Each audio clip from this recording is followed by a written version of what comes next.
Mesdames et messieurs, bonsoir et bienvenue dans ce journal dont voici les titres. Le département des affaires sociales, de l'enfance et de la famille distribue des aides au profit des familles les plus nécessiteuses dans la wilaya de Tirizemour.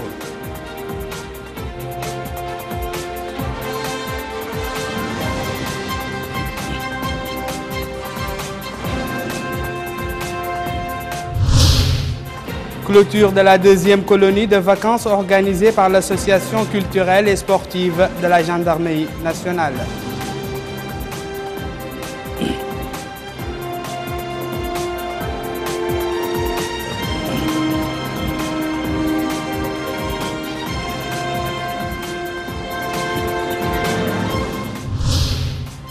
Fin de la mission des experts de l'ONU en Syrie, les résultats sont attendus dans 2 semaines.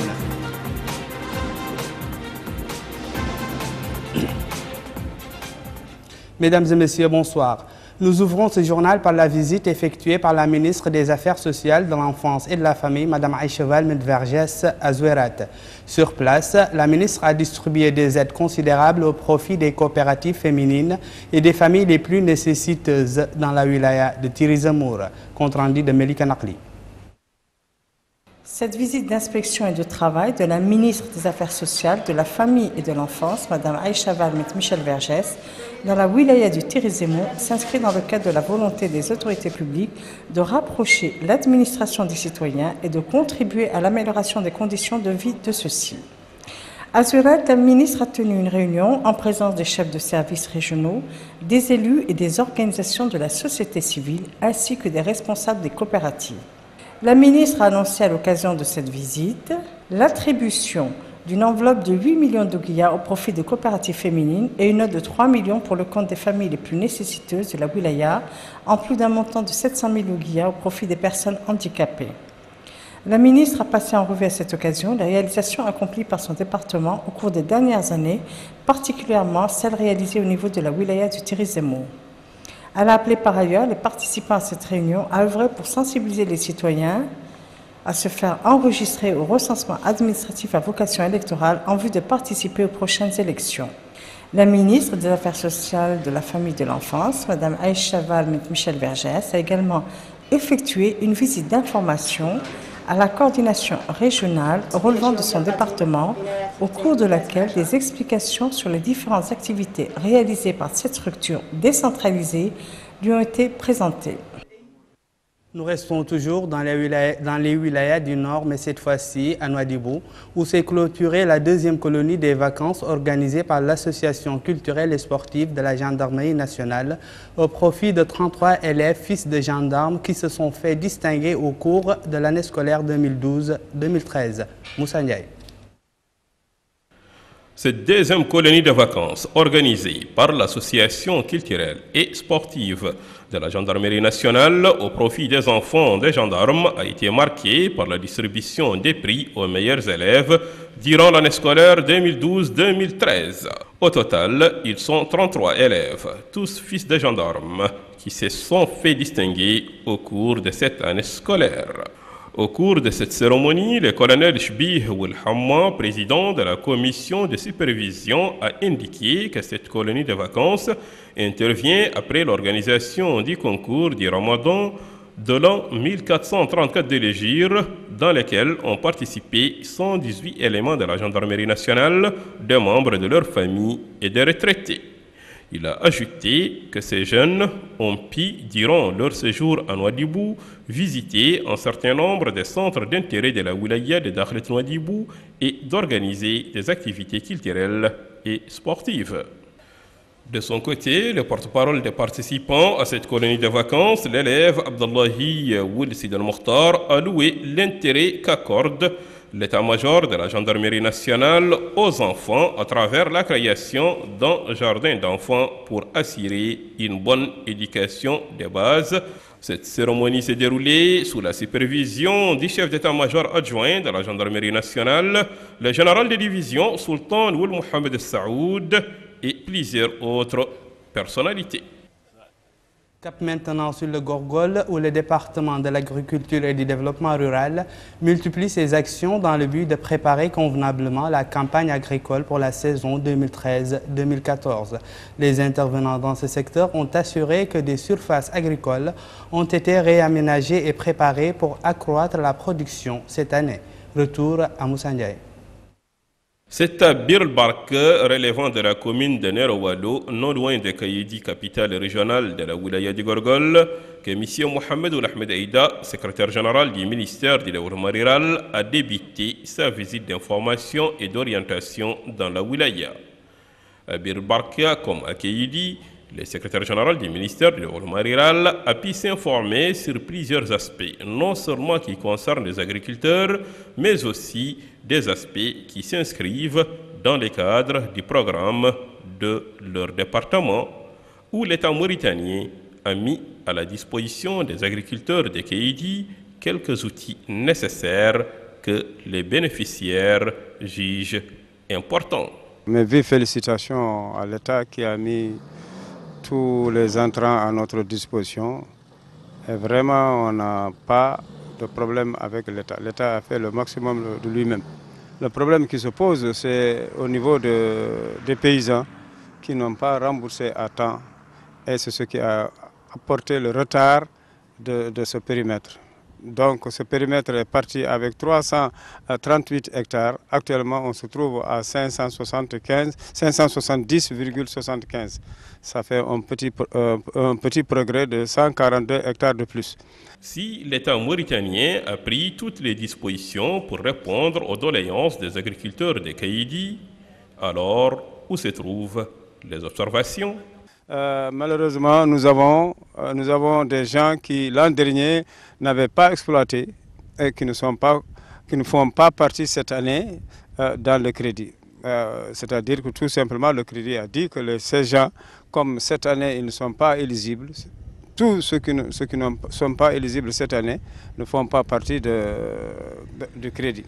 Donc ça va jouer sur l'énergie, ça va aussi jouer sur les engrais. Nous demandons à ce que l'État fasse un geste pour ces gens qui ont exploité, qui ne font pas partie des crédits, pour qu'ils puissent vraiment bénéficier de l'engrais et pouvoir trouver un bon apport pour leurs parcelles. Il est bon de rappeler que l'État mauritanien a aménagé plusieurs périmètres dans sa politique visant à lutter contre la pauvreté, en même temps améliorer les conditions de vie des agriculteurs. Nous restons toujours avec le département de l'agriculture, mais cette fois-ci pour parler des journées techniques et d'échanges sur la filière aviculture à Sélibabi. Cette rencontre annuelle permet au programme de lutter contre la pauvreté rurale par l'appui aux filières instaurées entre les acteurs de la filière aviculture. Retour à Melika Nakli. Les travaux des journées techniques et d'échanges sur la filière aviculture organisées par l'agence Tadamoun pour l'insertion et la lutte contre la pauvreté au Guidimaha s'inscrivent dans le cadre de la rencontre annuelle qui permet au programme de lutte contre la pauvreté rurale l'appui aux filières instaurées entre les acteurs de la filière aviculture, notamment les producteurs et les exportateurs, les transporteurs et les vendeurs, un échange d'expériences et de connaissances dans ce domaine. Ces journées permettent aussi aux participants de s'informer sur les innovations intervenues dans le domaine de l'élevage et de la commercialisation de la volaille et de discuter des différents sujets portant entre autres sur l'aviculture traditionnelle, l'amélioration génétique des poules locales, l'aviculture villageoise, l'alimentation des volailles ainsi que la gestion de santé en élevage avicole et les mesures biosécuritaires. Le wali du Guidiamaha, M. Mohamed Oul-Kehal, à cette occasion, a rappelé que ce projet intervient dans différents domaines. Il appuie les filières d'aviculture, cuir et peau, d'attelé, maraîchage, produits forestiers non ligneux et viande rouge dans les zones rurales, arides du pays en vue d'améliorer les revenus et conditions de vie de leur population pauvre, particulièrement les femmes et les jeunes relevant de sa zone d'intervention. À cet effet, il demande aux participants de mettre à profit ces journées pour améliorer leurs connaissances. Au cours des journées techniques et d'échanges sur la filière aviculture, des experts dans ce domaine du programme Vaincre la pauvreté dans le Rif ont présenté des communications à même d'édifier les participants. La ville de Kayidi, capitale régionale du Gorgol, a organisé des journées techniques similaires. Actualité des partis politiques à présent, l'initiative des jeunes de Nouadhibou dans la wilaya de Dakhlet Nouadhibou a fait part de son adhésion au parti Harak, la jeunesse pour la nation. C'était à l'occasion d'un rassemblement politique organisé par le parti dans notre capitale économique. Les adhérents ont souligné leur soutien au choix et orientation de cette formation politique. Quant à la présidente du parti, Mme Lalem Tishrif, elle a souhaité la bienvenue aux nouveaux adhérents, affirmant que cette adhésion va renforcer les rangs de sa formation politique et contribuer à la participation massive de la jeunesse dans la vie politique. La jeunesse de l'initiative pour le renouveau et la construction a organisé hier soir une manifestation pour adhérer au parti de l'unité et le développement. La présidente de cette initiative, Mme Selma Mentoubou Woul Haddamine, a souligné que cette décision vient après une mûre réflexion et une étude approfondie de la situation politique nationale. Elle a aussi indiqué que le programme de cette formation politique accorde une place considérable à la jeunesse et à sa participation dans la vie politique, ainsi que le soutien au programme du président de la République. À son tour, le parti Ribat démocratique et social a organisé hier soir dans la Muqata'a de Sabkha une manifestation sportive dans le cadre d'une série d'activités que cette formation politique organise dans la capitale. Cette manifestation a été l'occasion pour les responsables de ce parti d'appeler à l'unité entre tous les Mauritaniens dans l'intérêt suprême de la nation. Le président de cette formation a renouvelé son soutien au programme électoral du président de la République. L'initiative pour la préservation des acquis nationaux a organisé hier soir dans la ville de Nouadhibou une manifestation pour sensibiliser sur l'importance du retrait des cartes nationales d'identité et l'enregistrement sur les listes électorales. Les intervenants ont souligné à cette occasion l'importance de l'enregistrement sur la liste électorale pour une participation massive aux prochaines élections municipales et parlementaires. Ils ont aussi appelé à la préservation des acquis réalisés dans notre pays au cours des dernières années. L'actualité internationale nous conduit en Syrie, en Irak et en Afghanistan. C'est un compte-rendu de Emine Abdelaziz. Les experts de l'ONU ne tireront aucune conclusion sur l'utilisation d'armes chimiques en Syrie avant le résultat d'analyse en laboratoire actuellement en cours, a déclaré ce samedi le porte-parole de l'ONU. L'équipe d'enquêteurs a besoin de temps, a-t-il dit, pour analyser les échantillons recueillis sur le site d'un massacre présumé à l'arme chimique survenue le 21 août dans la banlieue de Damas et perpétré selon Washington et Paris par l'armée syrienne. Ils remettront ensuite leurs conclusions au secrétaire général de l'ONU qui les transmettra aux États membres. Le porte-parole a estimé grotesque d'affirmer que le départ de Damas des enquêteurs de l'ONU samedi matin avait ouvert une fenêtre pour une éventuelle frappe militaire en Syrie. C'est aussi, a-t-il ajouté, un affront fait aux milliers d'employés de l'ONU qui sont sur le terrain en Syrie pour fournir l'aide humanitaire et qui continueront de le faire. Plusieurs Irakiens ont manifesté ce matin à Bagdad et dans le sud du pays pour dénoncer les indemnités accordées aux députés. À Bagdad, où ces manifestations avaient été interdites, quelques centaines de personnes sont descendues dans la rue malgré la présence massive de policiers et de soldats bouclant le centre-ville. À Bassoura, où une manifestation a été autorisée, plusieurs centaines de personnes se sont réunies au cri de non, non aux voleurs, tandis que certains agitaient des banderoles proclamant « Nous vous avons choisi pour nous servir et non pour nous voler ». Les députés irakiens se sont octroyés des pensions pouvant atteindre 80% de leur salaire après seulement 4 ans au Parlement. Au moins 6 personnes ont été tuées ce matin à Kandahar dans un attentat suicide perpétré près d'une banque.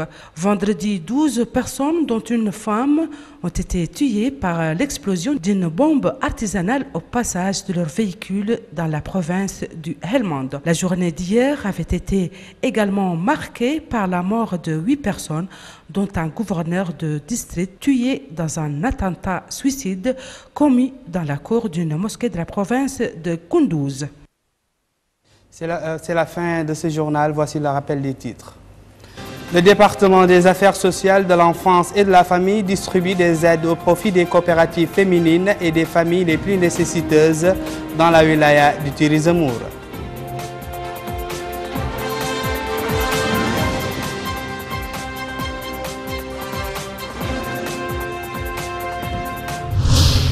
Clôture de la deuxième colonie de vacances organisée par l'association culturelle et sportive de la Gendarmerie nationale.